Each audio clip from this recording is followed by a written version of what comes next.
Hi there. Welcome to or welcome back to Tiffany's Books, where I read books and then I talk to you about them. This is my weekly wrap up. And did we have a week? Okay, I did not get a lot of reading done. I found myself being very stressed, very burnt out, very just kind of stare off into the distancy. And it was not very conducive to getting a lot of reading done. I kind of got tripped up with a lot of the emotions of Fool's Fate and kept putting it off and putting it off and putting it off. I've just started reading it again last night, honestly, and it's just because I was just so overwhelmed that I couldn't listen to the audiobook. And I do this thing. I think I mentioned this last week, that I do this thing where I'm just like, oh my God, there's only so much left. And then my brain just doesn't want to pick it up because there's only so much left. And also I was struggling with the audio narrator a little bit. So I was like, let me read it physically. And that seems to be working. But then it's the fact that I am deep in this hyper obsession with this hexy crochet cardigan that I'm working on, and that is all I want to do. So we're kind of struggling, on reading, and I'm kind of trying to roll with it because I feel the burnout coming. And so if I'm feeling motivated on something, I'm just trying to go with it. So this is going to be a shorter update, and I'm just going to be okay with it because that burnout, I feel it coming. I've been up since 4:30 today. And it is 7 o'clock. I had a very long commute to work. It's salmon season. And so if you've been watching me I'm coming up on my second year, which is wild. If you've watched any of that, you know that September to November, we're in salmon season, baby. And I am busy. And this year is a lot less, but I still feel a lot of stress from that drive. The drive is, I found, very draining. The other thing that's happening is there's a big bridge shutdown that links two cities to each other, and is the only way to connect those two cities. And a lot of people have to go through those two cities, 22,000 cars a day, and that bridge cannot operate right now. So people are on a 38-mile detour, and that detour takes them right past my work. And there is a construction project that has the road down to one lane right outside my work. So the other day I left work at a horrible time, and it took me 2 hours to get home, and that just kind of killed any motivation I had to do anything. I literally sat on the couch and stared at the wall. It was horrible. So this is what we're working with. So the fact that we got some things done last week, I am calling a win. So if you're dealing with anything, any sort of stress, and you manage to get any snippet of something done, put that in your win column. Hugo just finished his dinner. He's coming down to let me know that he thinks it was delicious. So I'm gonna go tell him to, can you go lay on your bed? Good boy, can you go lay on your bed?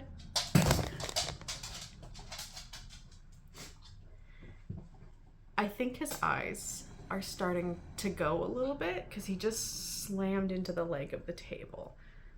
So we're just going to readjust here.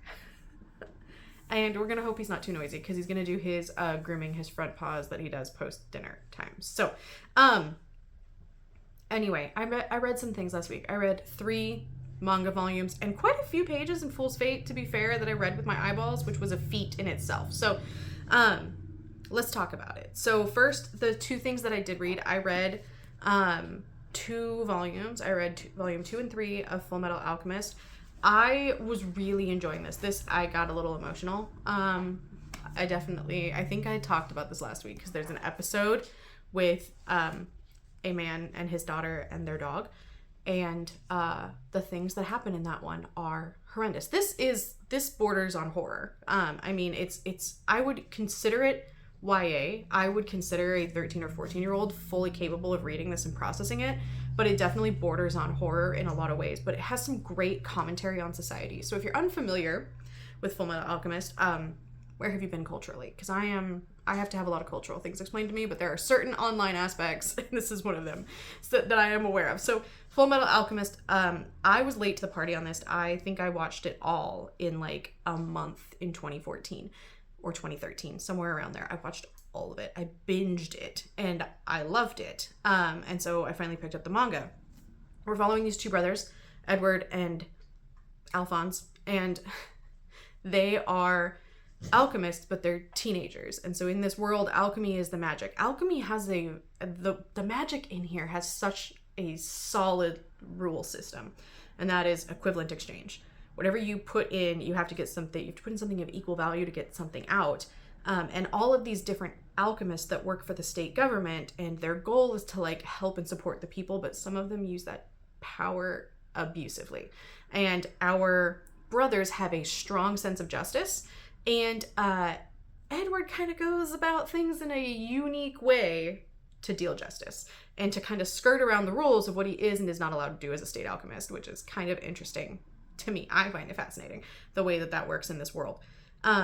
But essentially, when they were young, they made a mistake in this alchemy process, and they were trying to bring back their mother.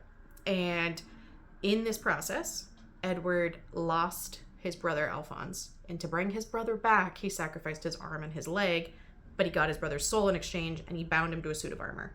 So Edward has a prosthetic limb in his arm and a prosthetic leg as well. So he has 2 prosthetic limbs, and Alphonse doesn't have a body. And so their whole thing is to get their bodies back to their original form. That's like their goal. They have a very simple goal, but because this is like a serial kind of thing, it's interesting. It's like Scooby-Doo-esque in that each episode or each chapter, we have a new kind of villain in the story, like a new, whether they be someone who's going on a murder spree or someone who is corrupting the like patronage of a church to do their bidding, or someone who is wringing all of these tax dollars out of a town that cannot afford to continue to pay taxes. And Edward kind of becomes a Robin Hood. And like we kind of have each of those stories in between. So I really like the way that it's done. I'm probably going to be continuing this, and I'm more than happy to buy these bind-ups, I think, because this is a finished series, so I don't mind buying these 3-in-1 bind-ups.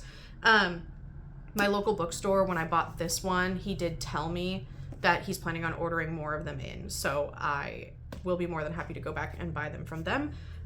Because I think it was kind of nice to read this physically. The art's pretty good. I mean, it's just black and white, but we have a lot of expression in the characters. The character differences are really good. I like this story overall.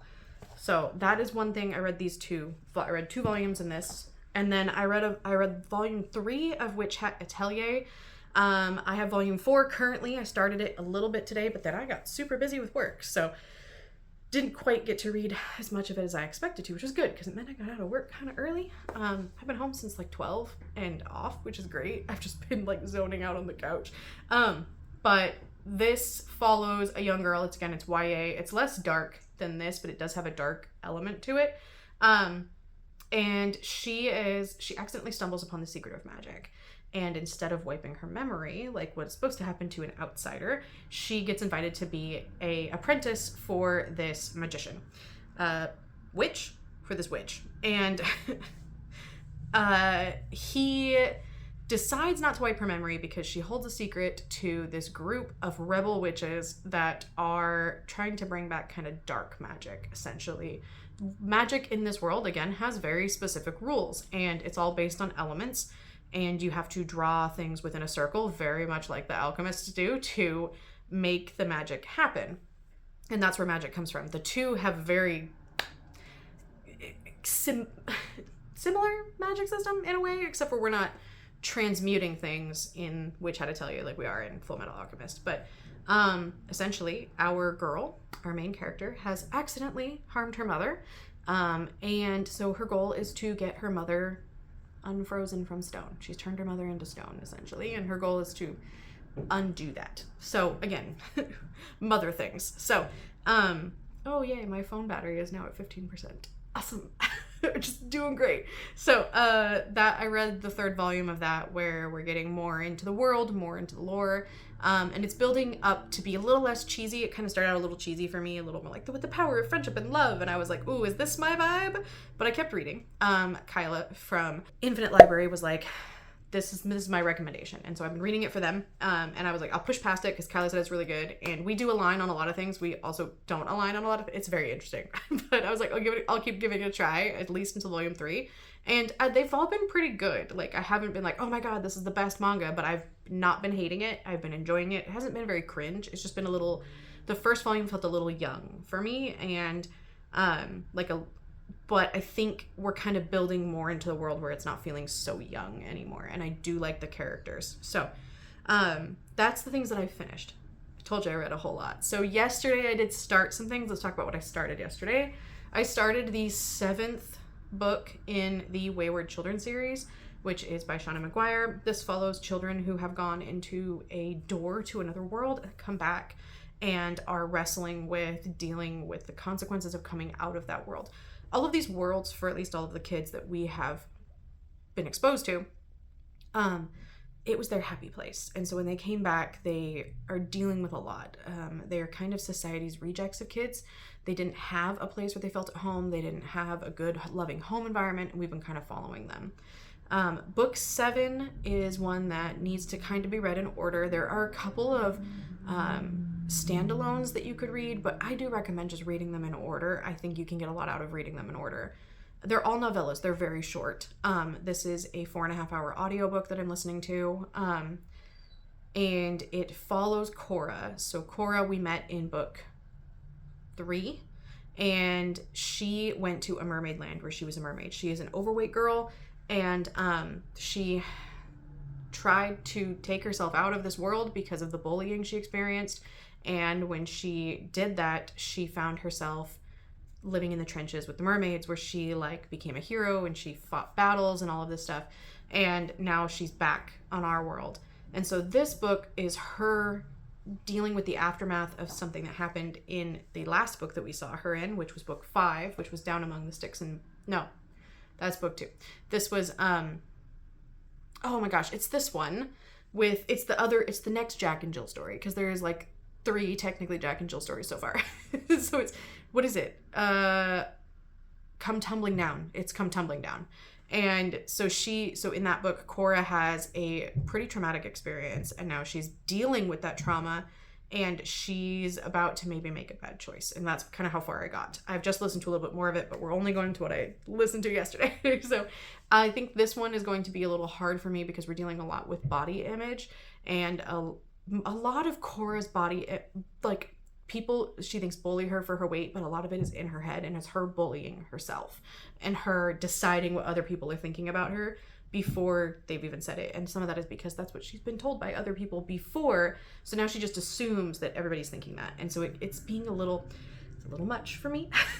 But we're gonna push through it, because these books always tend to work out in a pretty good way. I think some of them have very depressing endings. The one with Lundy, what one was that one? Hold on. So weird that it is so weird that I always forget the name of this one. In an Absent Dream has a very sad ending.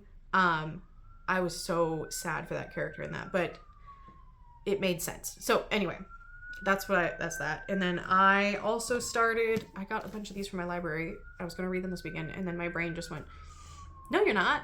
You're not going to read anything. Until last night I finally read the first episode. This is divided into episodes. This is Attack on Titan. And I read the first episode. And we're just continuing with the story. I can't really say much about what happened in here. We had a ton of reveals. So much is being revealed in like book 12. And then 13, we're just kind of like dealing with the fallout of what has just been revealed. Like we're just starting to, and something else is about to happen again. So Attack on Titan is a world where there are these giant creatures called Titans, and they look like humans, and they are cannibalistic, but they are giant, and they are decidedly not human. And our world has these 3 concentric rings of walls to keep the Titans out. So obviously the wealthiest people live in the center ring. And then as you go out, you get less and less protected from the Titans. So we have our Titan squad, I can't remember what they're called right now because my brain just said no, given the fact that I know my phone battery is on a timeline. But they're of the specific military unit, and their job is to go hunt the Titans. And our main character has something weird about him, and we're getting reveals that there are other people that also have something weird about them. So that's kind of what it is without spoiling anything. I'm really enjoying it. My goal is to finish. I got this one and the next 3 bind-ups from my library to try to get through. I have till October 2nd. I'm trying to do the 30 and 30 manga challenge. I read 6. We're doing great this month. Oh, we're doing so great. So anyway, the next thing is I am this far into Fool's Fate, and yeah, it's fine. that I'm only that far. I have 100 and sorry, my neighbor is just texting me about the noise and it's fine. I've not heard a whole lot. I have 150 pages left of the third book in the Tawny Man series. This is a continuation of Fitz's story. After the live ship traders, we're back with Fitz. Traumatic things are happening. I have cried at least 7 times. Traumatic things are happening. This whole series, this whole Tawny Man series has been just like waves of emotion. You know that gif with like, it's this gif. Anyway, that's how I feel all the time. I can't really say anything about this except for that it picks up right where book 2 ends. And as per usual with Robin Hobb's third books, a million things are happening and we're getting all the answers, and it's a lot. And I think so far this is the best third book she's written, but as per usual it could have been broken up into 2, but I'm not going to complain because I am enjoying it. So that's how much I have left. So that's my goal for this week, is to continue this and then continue this, and I think we'll see where that gets us. I will have a video out on Friday of me working through my crochet stash and through these, a little bit of vlogging. The last one didn't do so well, but you know what? We're just going to keep rolling with vlogs when I feel like doing them. And hopefully soon I will be able to do another like video of a review. Like I'll have enough that I'm not reading a sequel to something. I need to stop reading sequels. As soon as I finish this, I'm going to start an arc. I think the first one I'm going to start is Psychopomp and Circumstance because it's a novella and I'm going to start that arc. So that's what I'm going to do as soon as I finish Fool's Fate, and that is my goal. So if you want my detailed reviews, stay tuned. I will hopefully have some very soon. And if you want a vlog with some crochet projects, I'll see you Friday. Thanks for sticking around with me, and I will, like I said, see you Friday.